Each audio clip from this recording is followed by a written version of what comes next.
야고보서 1장 1절에서 11절입니다. 하나님과 주 예수 그리스도의 종 야고보는 흩어져 있는 12지파에게 문안하노라. 내 형제들아, 너희가 여러 가지 시험을 당하거든 온전히 기쁘게 여기라. 이는 너희 믿음의 시련이 인내를 만들어내는 줄 너희가 알미라. 인내를 온전히 이루라. 이는 너희로 온전하고 구비하여 조금도 부족함이 없게 하려 함이라. 너희 중에 누구든지 지혜가 부족하거든 모든 사람에게 후히 주시고 꾸짖지 아니하시는 하나님께 구하라. 그리하면 주시리라. 오직 믿음으로 구하고 조금도 의심하지 말라. 의심하는 자는 마치 바람에 밀려 요동하는 바다 물결 같으니 이런 사람은 무엇이든지 주께 얻기를 생각하지 말라. 두 마음을 품어 모든 일에 정함이 없는 자로다. 낮은 형제는 자기의 높음을 자랑하고 부한 자는 자기의 낮아짐을 자랑할지니 이는 그가 풀의 꽃과 같이 지나감이라. 같이요. 해가 돋고 뜨거운 바람이 불어 풀을 말리면 꽃이 떨어져 그 모양의 아름다움이 없어지나니 부한 자도 그 행하는 일에 이와 같이 쇠잔하리라. 아멘. 야고보서는 일반 서신의 첫 번째 성경이죠. 신약 성경은 사복음서 후에 역사서인 사도행전 그리고 서신서, 편지들이 나옵니다. 서신서를 크게 둘로 나누면 바울 서신과 일반 서신 이렇게 나눕니다. 바울이 쓴 편지 13개에 이어서 바울 외에 다른 저자들이 쓴 편지들이 나오는데 바울 서신은 그 편지를 받은 개인이나 교회 이름이 성경의 이름입니다. 로마 교회에 쓴 편지, 로마 교회가 편지를 받았으니까 로마서, 디모데가 받았으니까 디모데서인데 편지가 두 번 보내져서 먼저 보내진 편지를 디모데 전서, 나중에 보내진 편지를 디모데 후서 이런 식으로 바울 서신은 편지를 받는 수신자 교회나 개인 사람의 이름이 성경의 이름이 되었고요. 일반 서신은 그 편지를 쓴 사람의 이름이 성경 이름입니다. 그러니까 야고보서 하면 야고보 장로님이 쓴 편지인 거예요. 그렇게 서신서가 나오고 그 다음 이제 예언서인 요한계시록 이렇게 4개의 장르 글 쓰는 방식이 다른 거죠. 글을 쓰는 방식이 달라지면 해석하는 방식도 달라져야죠. 시를 소설처럼 읽으면 안 되죠. 수필을 기행문처럼 읽으면 안 되겠죠. 글을 제대로 해석하려면 글 쓰는 방식인 문학적 특성, 장르를 염두하면서 해석해야 하겠죠. 야고보서 편지예요. 편지라고 생각하면서 읽으시는 것이 좋은데요. 편지를 쓰는 것은 대상이 있잖아요. 저자가 어느 대상에게 필요한 내용으로 권면하기 위해서 편지를 썼겠죠. 편지에는 또 보내는 사람, 받는 사람, 인사말 이런 어떤 형식, 서신서만의 형식들이 있겠죠. 우리나라 같으면 누구누구에게 하면서 시작하고 맨 끝에 날짜와 누구누구 씀 하는 저자가 나오지만 로마 제국에서는 쓰는 저자가 맨 앞에 나와요. 야고보서도 보면 누가 누구에게 이렇게 하면서 인사하고 본론으로 시작되죠. 자, 그러면 1절 보시면 누가 썼어요? 하나님과 주 예수 그리스도의 종 야고보가 썼어요. 자기 자신을 표현하는데 둘로스, 노예라는 단어를 썼어요. 로마 제국에서 지금 우리는 노예가 없어서 모르겠지만 로마 제국의 절반 정도, 30%에서 50% 정도 시대에 따라서는 그 이상이 노예들이거든요. 너무나 잘하는. 근데 둘로스, 노예는 자신의 인권이라는 게 없어요. 가장 비참한 짐승 취급당하고 돈 주고 사고 팔고 뭐 죽여도 벌을 받지도 않는 그런 비참한 삶을 살던 사람들이 둘로스, 노예들이죠. 인권, 재산권, 행복, 추구권 하나도 없어요. 그럼에도 불구하고 기꺼이 사도는 그 단어를 사용해서 자기를 설명했어요. 왜냐하면 앞부분이 중요하거든요. 하나님과 주 예수 그리스도의 노예. 우리가 하나님의 종, 주 예수 그리스도의 종, 하나님과 주 예수 그리스도의 노예가 되었다면 진정한 자유인이 되거든요. 하나님의 종이 되지 않으니까 물질의 종이 되고 쾌락의 종이 되고 세상의 종이 되는 거거든요. 하나님의 노예, 하나님 앞에서 나의 인권, 재산권, 행복 추구권 그런 게 없는 거예요. 하나님이 기뻐하신다면 하나님이 나의 주님이시기에 또 주 예수 그리스도께서 나의 주님이시기에 그러니까 세상의 종이 아니라 나는 하나님의 종이라고. 대통령 비서실장 됐다고 슬퍼하는 사람은 없잖아요. 아우 내 인생 망쳐버렸어. 비서가 돼버렸어. 종이 돼버린 거야. 그런 사람 어디 있어요? 청와대에서 대통령의 비서실장 되면 가문의 영광으로 여기죠. 우리 하나님과 주 예수 그리스도 대통령 받아도 못하나요? 그렇다면 우리는 하나님의 종과 주 예수 그리스도의 종됨을 프라이드로 여겨야죠. 가장 자신을 자랑스럽게 말하는. 사실 야고보는 예수님의 친동생이에요. 그럼에도 불구하고 주 예수 그리스도의 둘로스, 종이라고 자신을 말해요. 뭐 동생이라고 말할 수도 있잖아요. 목에 좀 힘 좀 주고 다닐 수 있잖아요. 우리 형이었는데. 야고보는 그렇게 하지 않았어요. 내 인생은 내 거가 아니라는 선언이에요. 나는 종이다. 그런데 하나님의 종이다. 주 예수 그리스도의 종이다.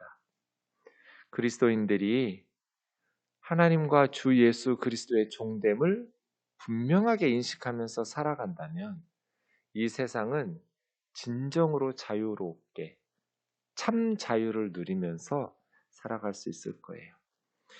이 편지를 받는 사람들은 흩어져 있는 12지파, 구약의 12지파가 하나님의 백성인데 신약의 12지파를 하나님의 백성으로 이제 흩어져 있는 그리스도인들로 말하는 거죠. 네, 그리스도인들은 흩어진 하나님의 백성이죠. 소금은 흩어져서 배추 속으로 무 속으로 들어갈 때 자기 역할을 다하는 거죠. 소금들끼리 똘똘 뭉쳐봐야 아무짝에 쓸모없죠. 빛도 마찬가지예요. 흩어져 어둠을 밝힐 때 의미가 있지. 빛들끼리 똘똘 뭉쳐가지고 자기들끼리 헤어지지 않으려고 하는 빛은 아무짝에 쓸모가 없어요. 성도들도 마찬가지예요. 우리는 세상에 뿌려진, 세상에 흩어진 하나님의 백성 12지파예요. 구체적으로 이 야고보서를 받은 지역이 어디인지는 지금으로서는 알 수가 없어요. 이 편지를 쓴 야고보나 이 편지를 받은 성도들은 알겠죠. 맨 처음 이 편지가 어느 지역으로 전달됐는지 지금은 알 수 없지만 하지만 모든 성도들이 흩어진 하나님의 백성 12지파이기 때문에 모든 성도들에게 야고보서를 조간신문 이렇게 표현한 신학자들이 있었어요. 멋진 표현이라고 생각해요. 가장 실제적인 조간신문을 받아보면 많은 사건과 사고들이 기록되어 있듯이 야고보서에는 우리 성도들이 당하는 구체적인 신앙의 문제들, 삶의 실제적인 사건들이 참 많이 등장하는 가장 실천적인 성경 중에 하나거든요. 조간신문 같은 성경이다. 많은 문제들을 만나잖아요. 그럴 때 하나님께서 왜냐하면 우리는 세상에서 사니까 흩어진 12지파니까 세상에 살면서 많은 문제들을 만날 때 야고보서의 가르침, 영적인 교훈을 우리에게 하나님께서 주신 것이죠. 문안하노라 인사하는 거예요. 안녕하십니까 하고 인사한다고 보시면 되겠습니다. 첫 번째 주제가 나옵니다. 2절입니다. 내 형제들아 너희가 여러 가지 시험을 당하거든 온전히 기쁘게 여기라. 원문으로 보면 온전히 기쁘게 여기라가 맨 앞으로 나와 있어요. 모든 기쁨, all joy예요. 강조됐겠죠? 네.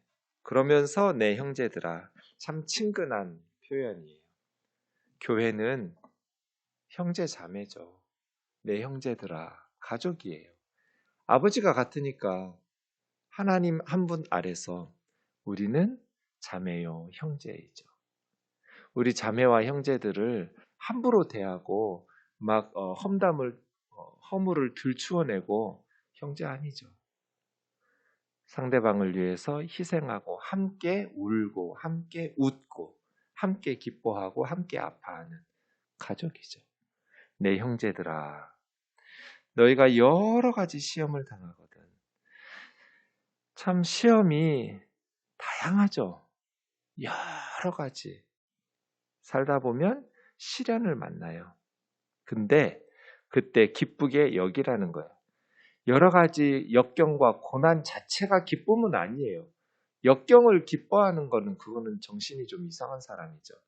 기쁜 게 아니죠. 고통이고 아픔이고. 하지만 기쁘게 여기라는 건 해석이에요. 그 고난 자체가 기쁨이라는 게 아니라 그 고난을 기쁘게 해석해서 받아들이라는 거예요. 왜요? 이는 너희 믿음의 시련이 인내를 만들어내는 줄 너희가 알미라.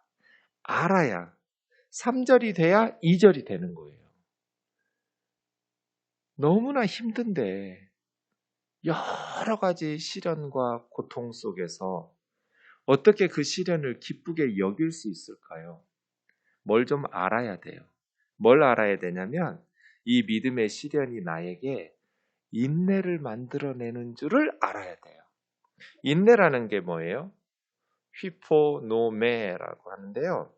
이거는 휘포는 어디 아래서, 모네라는 것은 견뎌내는 거예요.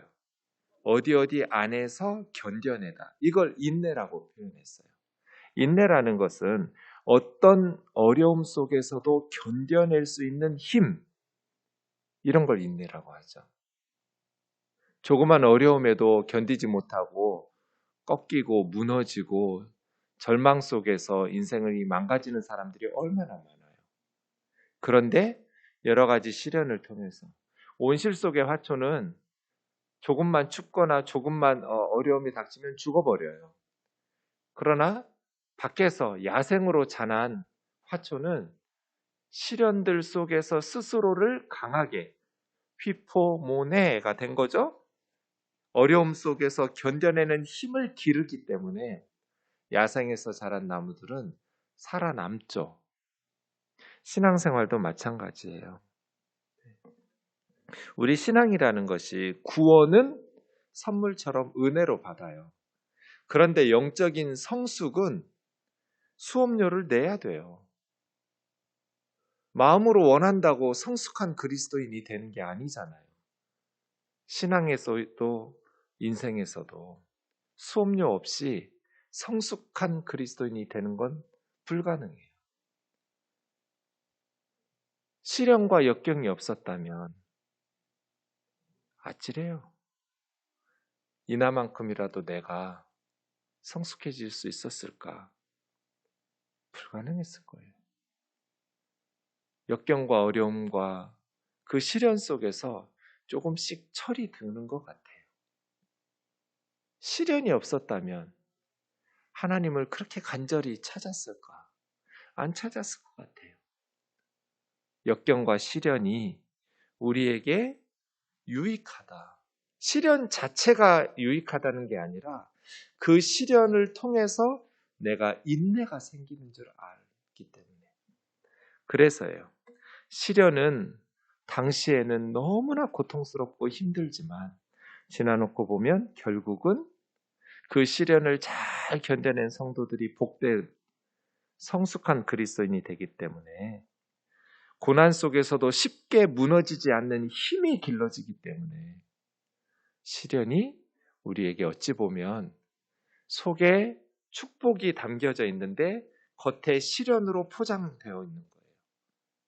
그래서 그 시련을 통해서 인생이 무너져 버릴 수도 있지만 그 시련을 잘 이겨내고 믿음의 연단과 시련 속에서 하나님 앞에 더 가까이 나아가서 기도하고 하나님 앞에 겸손하게 자신의 연약함과 부족함을 고백하면서 하나님의 도우심을 간구하면서 하나님과 함께 그 시련을 이겨낸다면 우리에게는 인내와 성숙이라는 세상이 줄 수 없는 귀한 선물이 찾아오게 되는 거죠.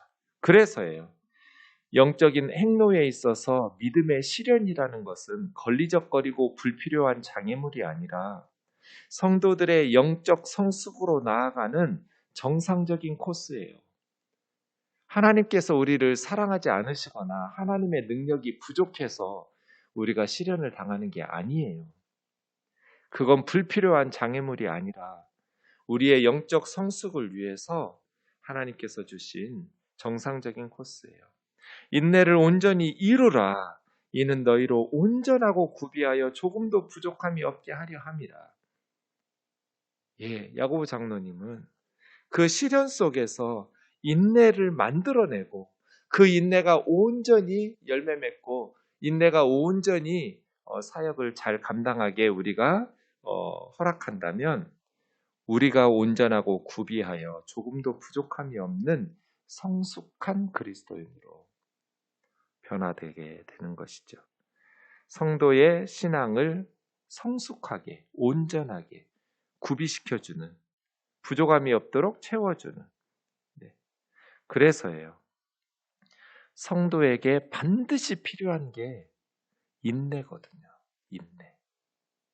역경과 어려움 속에서 견뎌내는 힘. 이걸 길러야 돼요. 세상이 악하니까요. 자, 그럼 그 많은 시련들을 어떻게 이겨내는가? 5절이 정답이에요. 너희 중에 누구든지 지혜가 부족하거든 모든 사람에게 후히 주시고 꾸짖지 아니하시는 하나님께 구하라. 그리하면 주시리라. 역경과 시련은 기도로 이겨내는 거예요. 그냥 시간만 지내면서 견뎌내면 인내가 생기는 게 아니에요. 시련과 역경을 기도 속에서 견뎌내는 거예요. 시련은 기도를 낳죠. 우리는 시련 때문에 기도하게 돼요. 시련이 없으면 대충 기도해요. 그런데 시련이 있으면 정말 간절하게 기도해요. 인간 같아요. 어쩔 수 없어요. 성도에게 가장 필요한 게 뭐예요? 우리가 2달 동안 잠언을 통해서 배웠잖아요. 지혜잖아요. 새끼 빼앗긴 암콤을 만날지언정 미련하게 행하는 어리석은 사람은 절대로 만나지 마라. 지혜롭게 살아라. 잠언에서 배웠는데 이 지혜라는 것이 어떻게 구비되냐면 시련 속에서 기도할 때 구비되거든요. 너희 중에 누구든지 지혜가 부족하거든. 우리 다 지혜가 부족하잖아요. 지혜가 부족하니까 시련을 이겨낼 수 있는 그 힘이 없는 거거든요. 모든 사람에게 후히 주시고 꾸짖지 아니하시는 이게 하나님의 특징이에요. 하나님은 인색한 분이 아니에요. 우리가 사랑하는 자녀들에게 아까운 게 없잖아요. 후히 주죠. 꾸짖지 않으세요. 네, 너 이것도 못해? 이런 것도 못 이겨내? 네가 예수 믿은 지 몇 년이 됐는데 하나님은 그렇게 기도하는 아이들에게 꾸짖어가면서 이런 것도 기도해? 이러시는 분이 아니세요. 네. 제가 동생 공부를 진짜 여러 번 가르치려고 그랬거든요. 내 동생은 못 가르치겠더라고요. 돈을 안 줘서 그런지 진짜 누구보다도 잘 가르쳐주고 싶어요. 내 동생이니까. 근데 꾸짖어요. 자꾸 제가. 이것도 못 풀어? 하면서. 근데 우리 하나님은 너 이것도 못 풀어? 하면서 꾸짖지를 않으세요. 후히 주신다. 그리고 꾸짖지 않으신다. 그러니까 하나님께 구해라. 그래서요. 그러면 하나님 주신다. 구할 때 조심해야 될 것 6절이죠. 믿음으로 구해라. 네. 하나님의 뜻대로 하나님 앞에 구할 때는 믿음으로 구하고 조금도 의심하지 마라. 의심하는 사람은 조금만 바람이 불어도 요동치는 바다 물결 같으니 이런 사람 무엇이든지 주께 얻기를 생각하지 마라. 바람이 조금만 불어도 외부적인 요인이 조금만 있어도 막 흔들리고 요동치는 바다 물결처럼 기도하지 마라. 두 마음을 품어 모든 일에 정함이 없는 어디로 갈지를 알지 못하는 그저 흔들리는 그러한 갈대같이 구하지 마라. 낮은 형제는 자기의 높음을 자랑하고 부한 자는 자기 낮아짐을 자랑할지니 이는 그가 풀의 꽃같이 지나감이라. 해가 돋고 뜨거운 바람이 불어 풀을 말리면 꽃이 떨어져 그 모양의 아름다움이 없어지나니 부한 자도 그 행하는 일에 이와 같이 세잔하리라. 주일에 말씀 나누었죠. 낮은 형제는 낮으니까 힘든 건데 예수 그리스도 안에서 하나님 자녀됨, 높아짐을 자랑하고 인생을 노예 근성으로 자기 자신이 별거 아니라고 그렇게 무시하면서 절망 속에서 살지 말고 고귀하게 여겨라. 예수님께서 하나님의 자녀 삼아주신 걸 기억하면서 부한 자는 예수님 때문에 나는 한 줌의 흙이야, 나는 죄인이야, 낮아질 수 있음을 자랑해라. 영원히 피는 꽃이 어디 있어요? 다 시간이 지나면 말라 비틀어지는데 우리 인생은 천년 만년 사는 것이 아니라 풀과 같이 시간이 되면 늙고 주름 생기고 연약해지고 영원하지 않다, 지나간다. 하나님 앞에서 교만하지 말고 서서히, 가난한 사람 말할 것도 없고요.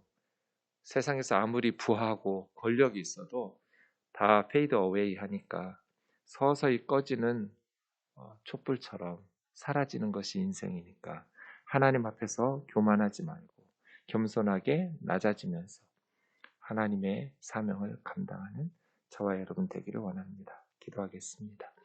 사랑하는 하나님 아버지, 우리에게 주신 많은 문제들 속에서 하나님께서 말씀을 통해 가르쳐 주신 그 말씀의 구체적인 순종을 통해서 말씀이 약속하신 놀라운 선물들을 경험하면서 누리면서 살아가게 하옵소서.